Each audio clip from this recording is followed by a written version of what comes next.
Hello friends, मैं सी Vipin Mishra टेक्शन with DMC में आपका स्वागत है। जी हां, आज का हमारा टॉपिक है जो जीएसटी की रिटर्न हमें भरनी है।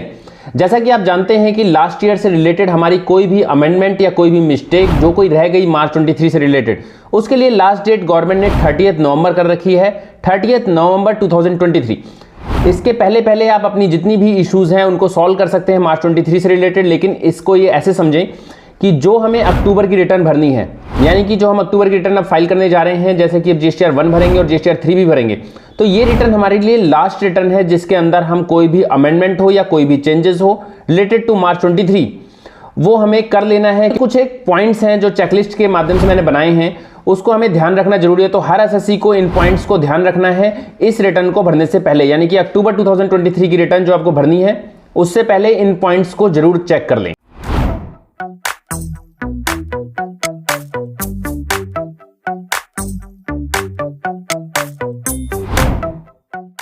सबसे पहला इसमें कुछ पॉइंट्स हैं जो हमें ज्यादा ध्यान रखने हैं, वो रिलेटेड टू एक तो आउटवर्ड सप्लाई है, inward supply, reverse charge mechanism, GST receivable and payable और कुछ और भी पॉइंट्स हैं जिन्हें हमें कंसीडर करना है इस अक्टूबर की रिटर्न भरने से पहले। तो सबसे पहले आउटवर्ड सप्लाई, आप जानते हैं कि outward supplied are when the goods और सर्विस और both are supplied by sales, rental, कोई भी आपकी आउटवर्ड सप्लाई है उस आउटवर्ड सप्लाई का रिकंसिलेशन हमें करना है। Check and compare whether the information in GSTR 1 and 3 are aligning with your record, यानी कि आपको अपनी बुक्स में देखना है कि जो आपकी सेल्स है उसका रिको करना है जीएसटीआर 1 में, जीएसटीआर 3 में और बुक्स में, और देखना है कि ये तीनों सेम है कि नहीं, क्योंकि अगर वो सेम नहीं है तो उसको करेक्शन करने के लिए आपके पास यही वाली रिटर्न लास्ट है, तो इसमें वो करेक्शन कर लें आप। सेकेंड पॉइंट है, आपको अपना रिकंसाइल करना है फिक्स असेट्स का register. All the details of the fixed assets register should also be reconciled with the GST return and checked for any anomalies and then changes in the return or the books of the account as required। आपको check करना है कि properly आपने fixed assets के अंदर उसको bifurcate कर दिया है या नहीं कर दिया है, और कितना है वो सारा रिको आपको 2B से कर लेना है, वो हमारा वहां पे शो हो रहा है या नहीं हो रहा है। देन आपको चेक करना है, वेरीफाई करना है IRN। IRN है इनवॉइस रेफरेंस नंबर, तो IRN is the invoice reference number. It is essential to confirm that all the supplies on which invoicing जिस पे भी इनवॉइस एप्लीकेबल है उसमें हमने IRN बना लिया है या नहीं बना लिया है, वो पूरे साल का एक तरीके से हम रिको कर रहे हैं, यानी कि जीएसटीआर 9 जो भरने का टाइम आ रहा है उसके लिए जो सारे रिको हैं वो इस मंथ में हमें कर लेने हैं इस अक्टूबर की जीएसटी रिटर्न भरने से पहले ही। Reconcile E way bill, books of accounts and GST return, जो भी पॉइंट्स हैं जैसे E way bill, books of accounts और जीएसटी रिटर्न, सब जगह अपनी जो अलाइन करना है, मींस सब जगह हमारे रिकॉर्ड्स जो हैं वो बिल्कुल सेम होने चाहिए। Reconcile all the data from the e-way bill, the data of GST return and the books for the matter of supply of goods. If the goods are transferred without a valid e-way bill, मतलब कोई scheme में हमने e-way bill issue नहीं किया या फिर कोई return में दिखाना रह गया या e-way bill कुछ नहीं है, तो ये सब चीज़ों का रिको हमें अभी इस मंथ की रिटर्न भरने से पहले ही करना है। Reconcile debit and credit note, पूरे साल में आपने क्या क्या डेबिट और क्रेडिट नोट आपको इशू किए गए थे, आपने इशू करे थे, उन सब का रिकंसिलेशन हमें करना है। कोई क्या पता हो सकता है कुछ को हमने जीएसटी पोर्टल पे ना दिखाया हो, उनको दिखाने के लिए लास्ट डेट अपनी यही वाली रिटर्न है, यानी अक्टूबर की return, October 2023 is the last return. Reconcile shipping bill, confirm करना है शिपिंग बिल में जो डिटेल दी हुई है वो जीएसटीआर 1 में सेम होनी चाहिए, वो सेम है कि नहीं, क्योंकि एक्सपोर्ट के केस में हम रिफंड में भी जाते हैं तो वो एकदम सेम होनी चाहिए, उसको भी हमें एक एक बिल को रिको कर लेना है। Reconcile advances which are received and adjusted with GSTR 1 and 3B, mean जो हमें एडवांस मिले थे उन्हें हमने एडजस्ट कर दिया या नहीं कर दिया 1 और 3B के अगेंस्ट में। In the event of supply of the services the advances received and adjusted in accordance with the books with that of the GSTR 1 and 3B along with GST payment on the advance received should also be compared with each other, means हमने advance दिखा दिया, उसको adjust नहीं किया या कोई भी ऐसा पॉइंट हमारा अनरिकंसाइल्ड नहीं रहना चाहिए। लास्ट ईयर से रिलेटेड सारे पॉइंट हमारे रिकंसाइल इस मंथ से पहले हो जाने चाहिए। Reconcile the GST return disclosure with the exempt, nil rated and non GST supply turnover in the books, हमें इनको बाइफरकेट कर देना है कि कौन कौन सी हमारी नील रेटेड है, कौन कौन सी हमारी एग्जाम्प्ट है, नॉन जीएसटी सप्लाई क्या क्या है, उन सबको अलग अलग हमें मेंशन करना है। फिर वेरिफिकेशन ऑफ HSN कोड, जैसा कि हम जीएसटीआर 1 में अपने HSN कोड डालते हैं तो उस HSN कोड की समरी को अपनी बुक से मैच करना है, ऐसा ना हो कि क्या पता वो रिको ना हो पा रहा हो, तो हमें जीएसटीआर 9 की फाइल करने के लिए वो रिकॉर्ड मांगता है, तो उसको अभी ही इसी मंथ में हम उसको रिकंसाइल करके ओके कर लें।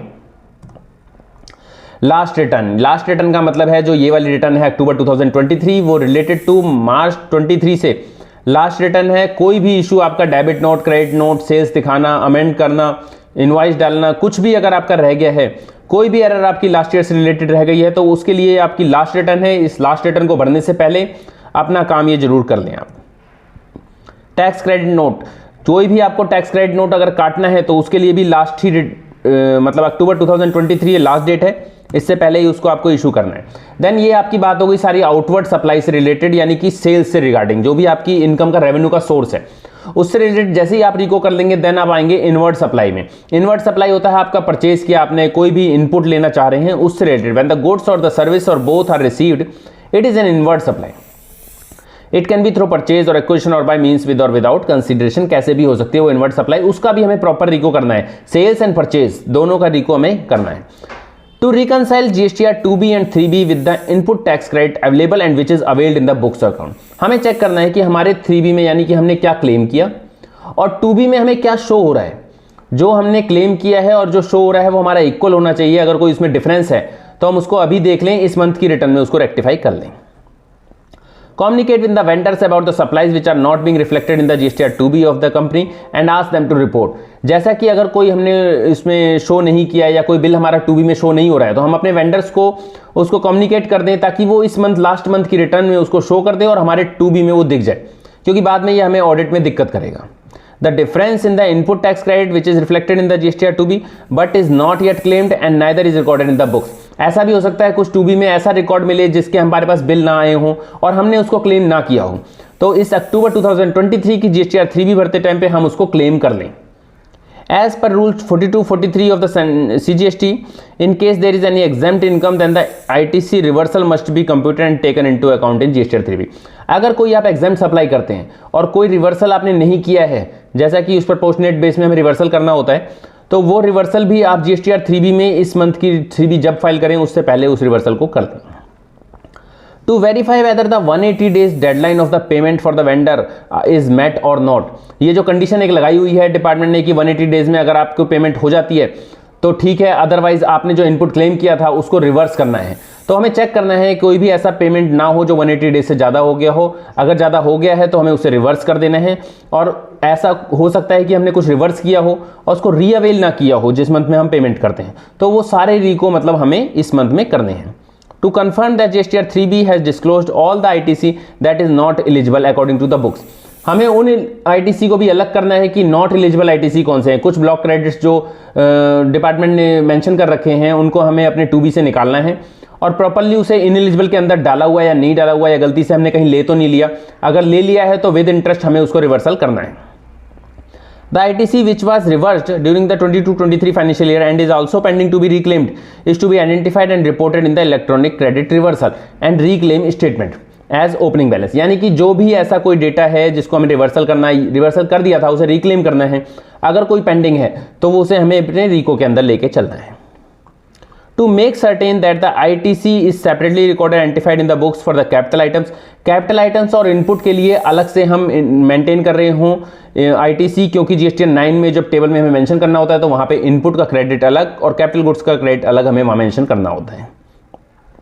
रिवर्स चार्ज मैकेनिज्म आप जानते हैं, RCM के थ्रू हमें कुछ लायबिलिटी पे करनी होती है,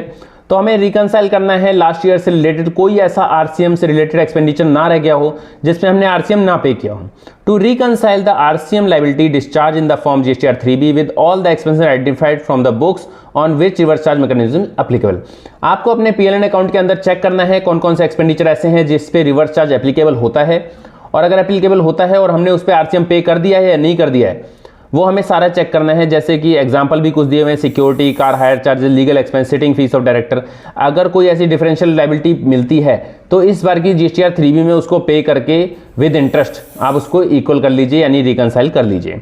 the service of import which are disclose in the GST return are to be reconciled with foreign expense in the books of account and the reverse charge mechanism liability is charge. कोई भी अगर आपने कोई ऐसा import of service किया है तो उसके रिलेटेड भी प्रॉपर रिकंसिलिएशन करके अगर कोई आपकी लायबिलिटी बनती है तो उसको डिस्चार्ज कर लीजिए। To verify that self invoices for all the supplies issued which attract RCM liability are also received from the unregistered person. किसी भी अनरजिस्टर्ड पर्सन से हमें कोई भी सप्लाई अगर हमने ली है तो उसका हमने सेल्फ इनवॉइस जनरेट कर दिया या नहीं कर दिया, वो सब प्रॉपरली चेक करने का यही मंथ एक लास्ट मंथ है, तो इस मंथ में चेक करके ही आप GST की रिटर्न अपनी फाइल करें। GST रिसीवेबल पेमेबल बैलेंसेस, जो आपका जीएसटी का क्रेडिट लेजर होता है उसके अंदर भी जो आपका क्लोजिंग बैलेंस है उसको भी आपकी अपनी बुक्स से टैलिड होना चाहिए, यानी जो बैलेंस आपके क्रेडिट लेजर में आ रहा है वही आपकी बुक्स के अंदर आना चाहिए to match the electronic credit ledger closing balance and cash ledger with the net payable और रिसीवेबल एज पर बुक्स। यानी आपको अपनी बुक्स से क्रेडिट लेजर और कैश बैलेंस का लेजर को मैच कर लेना है। कुछ और भी पॉइंट्स हैं जिनका हमें ध्यान रखना है। सबसे पहला है to identify the shared expenditure for the separate और related individual for which the ITC has been claimed and also to cross charge all such expense to approved entities which are based on the most reasonable and logical factor. कुछ ऐसे common expenditure हो सकते हैं वो related to क्या पता है किसी एक यूनिट से रिलेटेड हो तो डायरेक्टली उसी में जाने चाहिए, ऐसा ना हो कि कहीं हमने क्लेम कर लिए हों, तो उन सब चीज़ों को हमें सेपरेट करना है। To verify whether the tax has been discharged in relation to the location of supply rules under the appropriate heading, मतलब हमारे को लास्ट ईयर से रिलेटेड पूरे रिकॉर्ड को मेंटेन करके कोई भी अगर चीज चेंजेस हैं तो उसे इस मंथ की रिटर्न में हमें करना है। To conduct a thorough audit of each supplier to ensure that they are all meeting the dates for their GST return. हमें अपने जितने भी वेंडर्स हैं उन सबको एक बार क्रॉस टैली करना है कि वो सब अपनी जीएसटी की लायबिलिटी प्रॉपर्ली भर रहे हैं या नहीं भर रहे, क्योंकि बाद में अगर कोई डिपार्टमेंट से कोई ऑडिट होती है उस टाइम पे अगर वो इशू सामने आता है तो हमें बहुत प्रॉब्लम हो सकती है।